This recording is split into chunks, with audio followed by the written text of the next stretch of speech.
Hello, wild ones. Welcome back to episode 3 of Moonlight Marketing. For those of you that haven't figured it out yet, we're doing 2 of these every week. One of them is going to be about marketing. The other one is about mindset. Tonight, we're focused on mindset. Now, the topic of discussion is something that I call alpha instinct. This was something that I used when I used to be a competitive runner, and something that I used to train other people to become competitive runners way back when.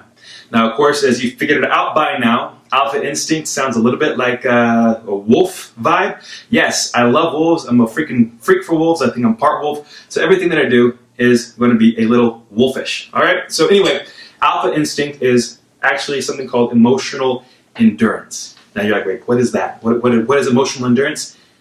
You always think about, when you think about getting the job done, something like physical and mental, right? That's all we ever think about, those two things.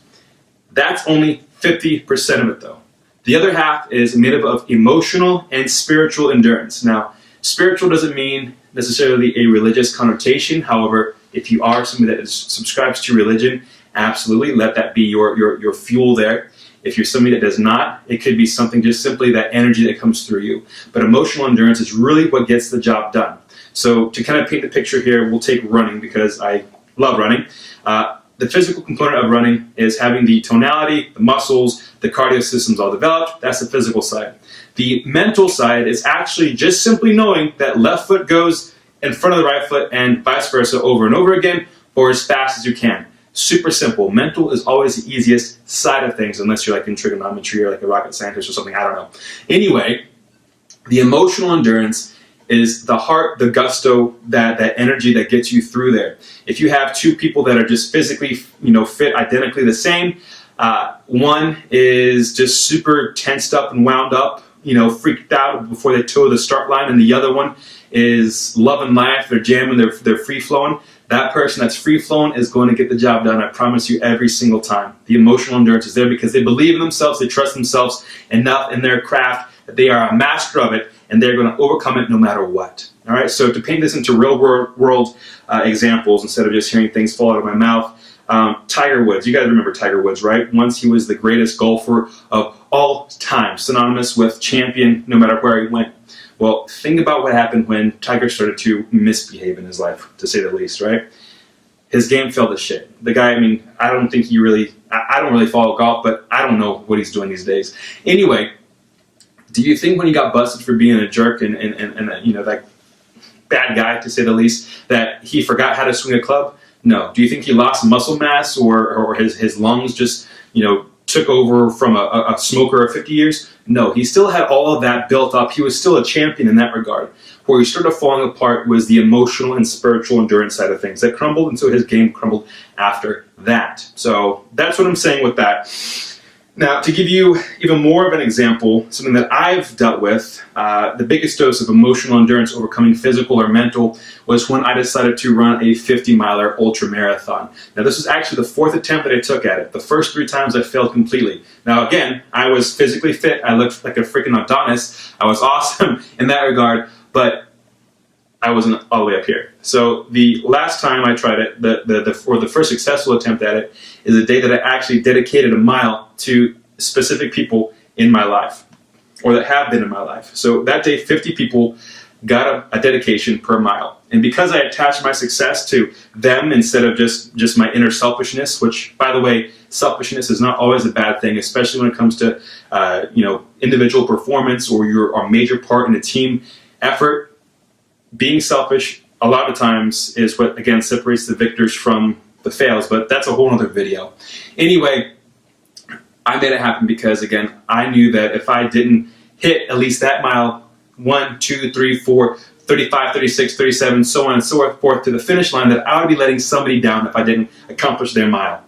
And that's the funniest thing too, right, is that when we will always be our worst critic, our most intense critic, is because we know ourselves better than anybody else. We know the dark secrets, we know the things that we did that nobody else does, that we're not proud about. And so when you start to push yourself into that zone, when life is just, you're trying to hold on to it, that's when those things come out, and that self-doubt and that just, it starts to break you down. But those people that you've attached that success to, those people believe in you, or they have believed in you. So either you're going to prove them right, or if the case fits, you can prove them wrong. Either of those, that's what's going to make you get there. All right, so focus on that. Dedicate each day, before you put your feet on the ground, dedicate each day to somebody or something if you have a goal. And so, say for instance, if you're trying to lose fat or something, dedicate the day to somebody, a loved one, whatever it is, not yourself, but a loved one. So when you come across that huge, pizza or whatever it is, or if you're not wanting to go out there and start sweating, working out, you're making that decision for those people. You're dedicated the day to them. So if you fail for them. And that's always a harder thing to answer for, okay? Now, this is something too that brings up that discomfort, pain, comfort zones. Where does this all live? As you progress, so will your comfort zones. So the more so if your comfort zone, so this is you. Hold on. I'll get to this in a minute. If this is you and this is your comfort zone, if you move out of it, your comfort zone moves up. You move out of that, your comfort zone moves up. So you're always getting a new comfort zone there. All right. So you don't always stay in that same one. A lot of times people stay. They don't understand they need to develop their comfort zone as well and push that forward. So you're way out here. Focus on that. The more you go further, the more you'll discover that there's a difference between discomfort and pain. 90% of what you do is going to be actually uncomfortable or just very, very, very just over top with that discomfort level. Not a lot of it is actually pain. And especially in endurance sports or really any sports at all, you're looking at that mindset there is that, all right, well, does this hurt? Would I rather slam all of my fingers in a car door and have it lock on me, or would I rather go out and do what I'm about to do? Even that works out in public speaking. If you're someone that's super nervous about getting out there in front of people, would you rather slam all of your fucking fingers in a car door and have it lock, or would you rather go deliver a speech? Typically, it's the first. I'd rather go deliver that speech. I'd rather go run this race, whatever it is, than crush my fingers and have them all fall off, right? At least that's what it is for me. So think about that mindset. Now, you also think about that old saying, well, that person's just got the gusto. They've got the heart.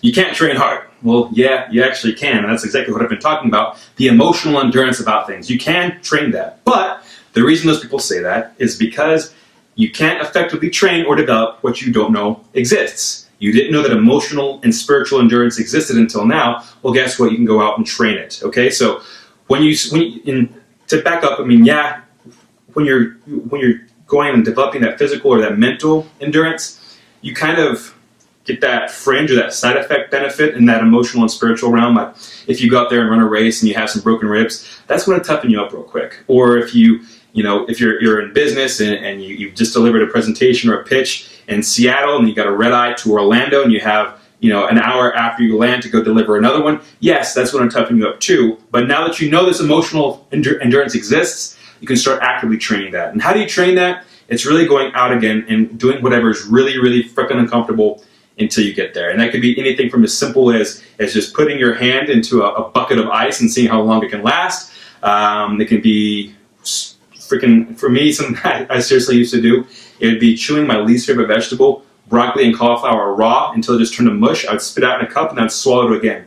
It made my stomach turn, but it got me to that point where I can handle anything. I also used to carry around this little safety pin and also a pocket knife. And I would take the tip and I would just jab it right there in my sternum. Now, again, it's not stabbing yourself, okay? You're not bleeding or cutting yourself, but it's just a little prick there. And that skin up and down that sternum, go ahead and do this to yourself right now, is more sensitive. So really, really, really, really uncomfortable. But again, going into my most intense race that I ever had, that's one of the things I did throughout the day, walking around work, whatever it was, that would toughen me up physically. So little things like that, come up with your own. Don't take this, please, as me telling you to go stab yourself or to go get frostbitten or anything. I'm not talking about stuff like that, but just figure it out. You see what I'm saying, all right? So that's the idea. Go out there and develop your emotional endurance. You absolutely can train heart. Now, the question is tonight, of course, what I've been drinking during all this. Forgive me, I have to take notes at this point of the presentation because, again, this is a lot of fun to do this and to be drinking. So tonight we're featuring something called Yamazaki 18. Yamazaki is this delicious and very complex Japanese whiskey, single malt. I'll bring in the bottle right here. Whoa, you'll see it right here. Beautiful, beautiful, beautiful color. This is a Suntory whiskey. It's the overall, the Master Lord brand there. Now, this is really awesome because this is an 18, so this is something that's been very aged for a very, very long time. I believe the barrels are a mix between Spanish, Japanese, and American barrels that they use to age this in. So you get a really, really complex flavor. This is in the Kyoto region, I believe, which if you're not familiar with that region, it's got access to a lot of fresh water. The vast difference in climates there really create, again, a unique flavor. You'll get a little bit of a dark chocolate taste. You'll get a little bit of a berry and spice at the end. And man, I'm telling you, if you love unique whiskeys, this one is it. So cheers to you all. Oh yeah. Oh yeah. Arigato. Arigato mas. It's so good. All right, so guys, listen, thank you all so much for checking out this vlog. Tune in this following week. We'll be going over more marketing tips, all right? So guys, thank you all so much. Be wild. Make sure you click on the links wherever they appear on the screen. Again, I don't know where they are, but they're there. Click on them. Trust me, you'll love them. If you want to get more clarity about what I'm talking about, and if you want to learn a little bit more about my mind when it comes to marketing, check out a book that I wrote. It's called The Spirit Animals of Marketing. You'll get a link again someplace. Click on it. You'll love it. I look forward to seeing you so fast, you guys.